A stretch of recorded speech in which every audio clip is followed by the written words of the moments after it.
Okay, Moto JZ arrived at Subic.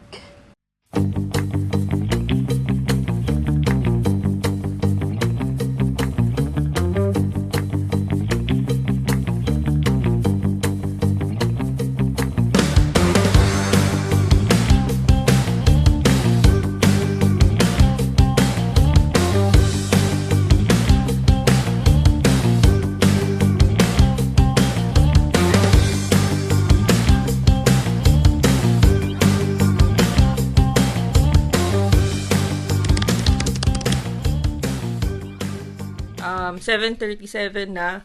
Tapos, naghahanda lang tayo umalis. Ready na tayo. Meron na tayong ready pack, hygiene kit,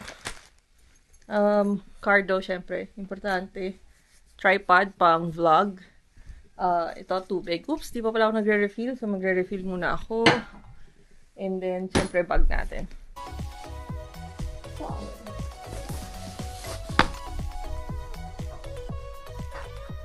Kasi, mabiyahe tayo ng malayo.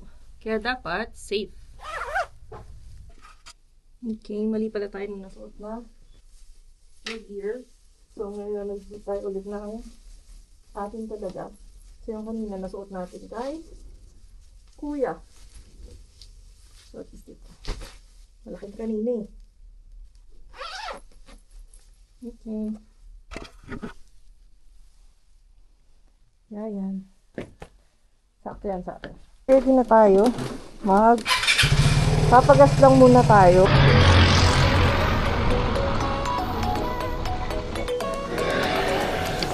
Welcome back to my vlog. Once again, this is Moto JZ. And ang gagawin natin for today is punta sana tayo ng Subic. Actually, wala naman akong gagawin sa Subic, pero gusto ko lang talagang mag-Subic. Kaya yun, solo ride lang tayo for today. Santa Lucia na tayo. Na tayo sa Petron. Nag-iisip na ako kung saan ako kakain sa Subic. 4 hours lang naman, feeling ko okay na yun as brunch. Brunch na lang. Pero depende kung mapagod tayo. Baka mapatigil tayo kung saan. Wala naman akong ibang pinin, kundi Subic lang. Siguro next time kung may ma-recommend kayo ng mga kainan doon, sabihan nyo din ako para explore din natin. Daan daw natin is Marcos Highway.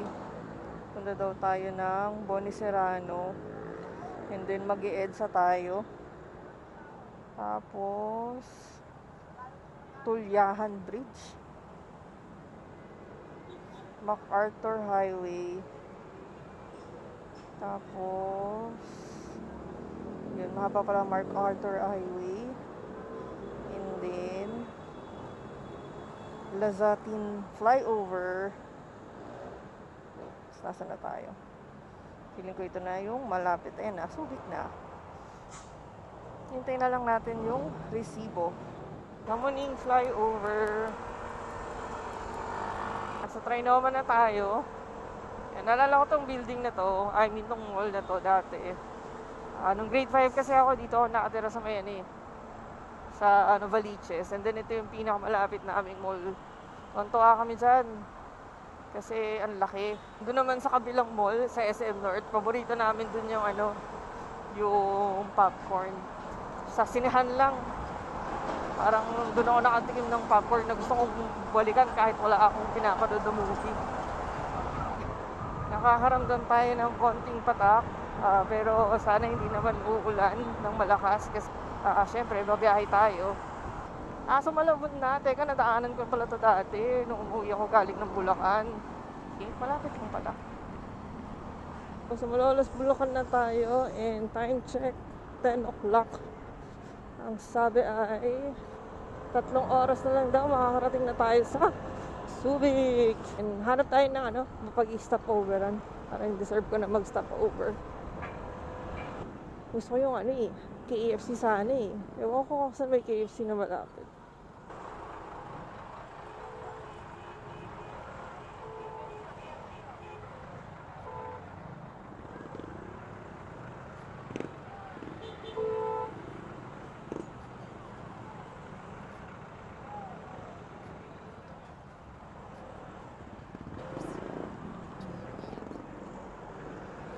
Na-deter tayo, kaya medyo nalihis tayo ng landas. Sana konti lang to. At saglit lang. Sobrang tagal ng traffic na to. Sabi 19 minutes. Tapos yan, todo singit na ako sa gilid-gilid para lang mas mapabilis. Pero grabe, sobrang hassle dito. Imbis na dire-diretso ka ng MacArthur Highway, pinakaliwa ka sa isang lugar. Tapos ngayon, parang lahat kami ngayon nadadaan sana sa MacArthur, pinapunta dito. Di syempre, ang dami namin dito. Parang ito na yung pinaka nakakapagod na side ng pag-travel nang wala sa SLEX. Dito kasi siguro pinapaisip ni Lord na bibili ka ba ng 400cc na motor o hindi. Kasi ito ang yung maabutan ka, kabayan-bayan mo. Haba-haba pa to. May 8 minutes pa daw ako. Ayan o, ayan o. Ayun o, dito kami kanina eh. Ito o. Tapos ganyan yung pinuntahan namin. Sobrang lala. Narating din natin yung dulo. Kakanan na tayo sa wakas. Sa lugar na hindi ko na alam kung ano ba to. Basta ang importante, ito na tayo. Sana maluwag na, sana hindi na traffic. 20 minutes ata tayong traffic. Dagdagan tuloy yung ETA natin papuntang Subic, pero at least okay na. Pabalik lang tayo sa ruta ng MacArthur Highway. Balubad. Tayo ngayon ay nasa Balubad. Hindi pa tayo nakakahanap ng matutuluyan sa Subic.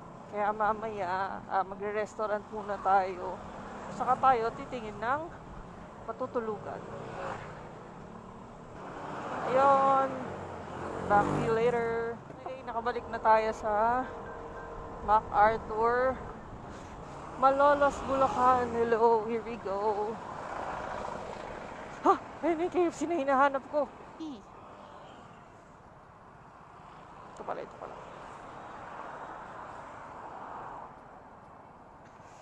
KFC.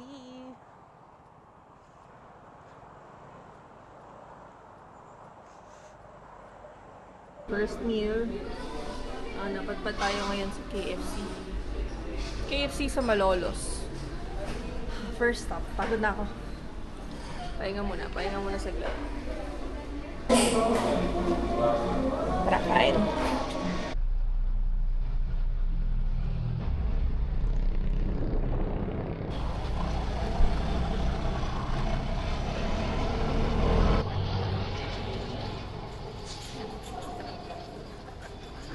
Our ways, it's gonna take around 3 hours and 3 hours and 3 minutes. Tapos it's already 11:51, so tanghaling tapat.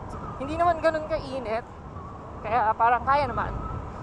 Keep left daw tayo kasi tayo ay papunta ng Kalumpit.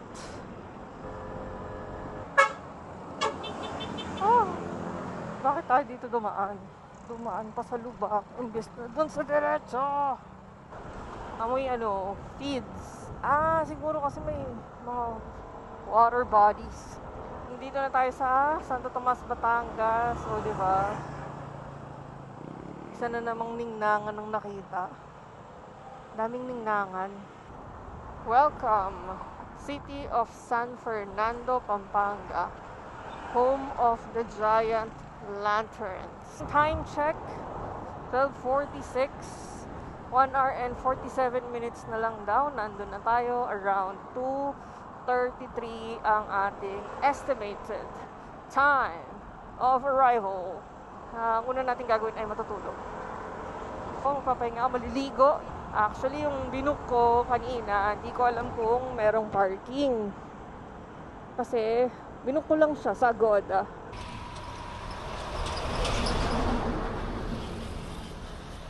Around 21 minutes 21 minutes na lang, makakarating na tayo ng Subic.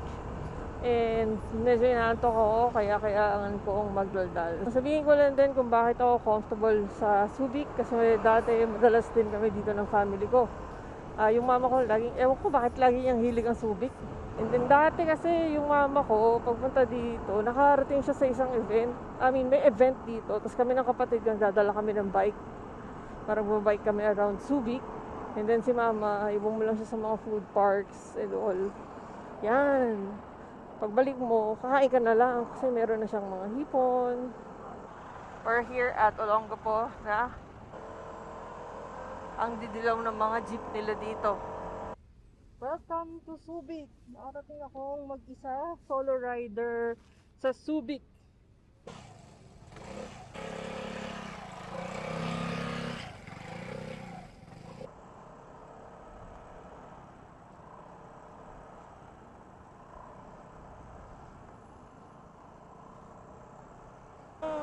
Sa Petron na yan, meron dyang Nike Center, Factory Center. Sa Palm Street, kakanan daw tayo.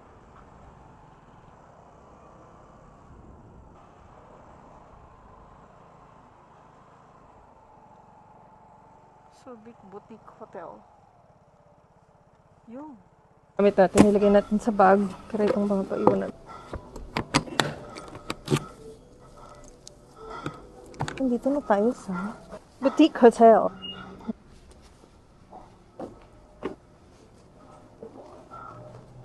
Hey guys! Welcome back. Ayan. Tapos na tayong matulog and then alis naman tayo, lalabas tayo. Hanap tayo ng pwede nating pagkainan.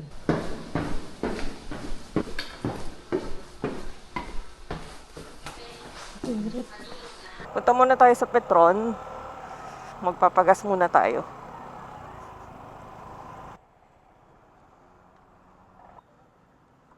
Sir, paalalay na lang, tumatapon kasi yan. Salamat. Oo, bumubulwak eh. Salamat po.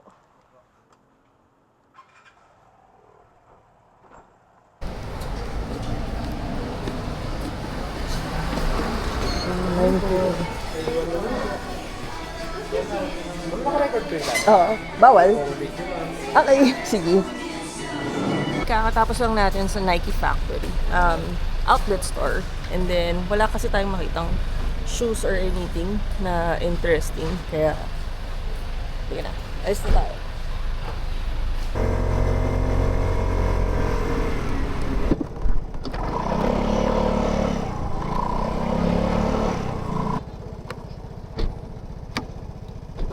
Kasi kakain na kasi ako.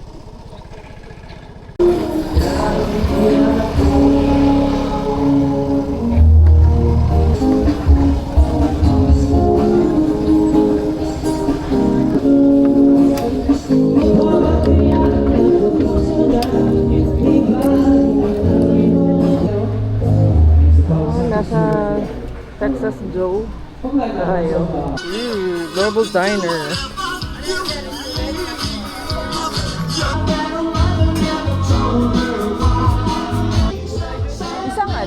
Isang bacon cheeseburger.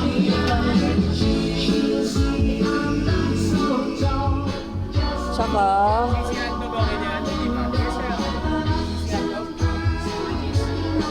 vanilla milkshake. And yung burger thing. Tapos, try natin makyat. Cute. The structural engineer going to CSNP to pull jobs is not going to give us, like, that's me thinking, like, alright, what? Ooh, this is nice. So we have this burger. Bacon cheeseburger. Ang sarap niya. Ang crunchy ng bacon. Tapos yung burger, ang sarap. Alam mong legit. Kaya ayun. Good experience to. Bake! Ang sarap dito. Sobrang sarap dito. Like, babalik ako.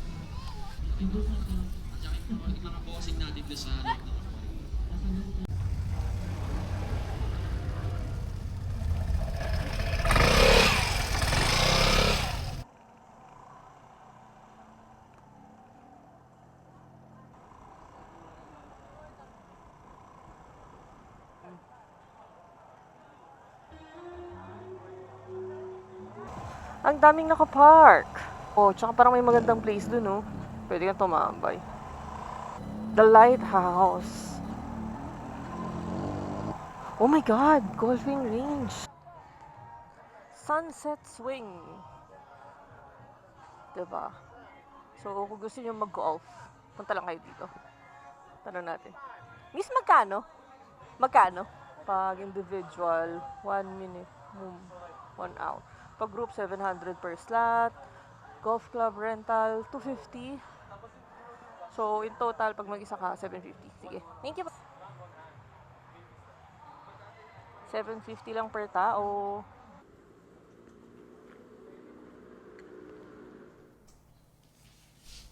Good morning. Okay, it's day 2 here in Subic. And then, nagpe-prepare na tayo umalis. Oras, 6:54. Actually, nag-alarm ako ng 7 o'clock pero nagising pa ako ng mas maaga. Para tayo na mapagbe-breakfastan, tsaka meron pa tayong isang issue. Yung charger natin ng cellphone nasira. Ayan, kita pa. Ito. Yan, nahatak. Siya lang yung charger ko. And then right now, nasa 83%. Nagdala ko na shorts. Pero, since yung kakainan ko is medyo malayo, kailangan ko magmotor. Ang problema, yung chinelas na dala ko, Crocs. Hindi naman ako pwedeng mag-Crocs dito. Medyo stricto kasi dito eh. Ang may ako boots. Shorts and boots. Try natin. Para makapag-motor tayo today. Bagay ba ang boots? Bagay ba ang boots? Okay. Sige, ganito na lang muna tayo today. Para makapag-shorts naman tayo. Kasi, yung pants na suot ko kanina, yun yung pants ko pa uwi.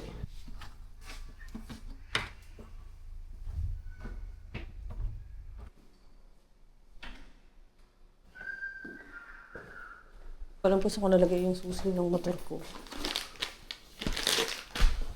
Wala siya dito. Sakaling nasa kama.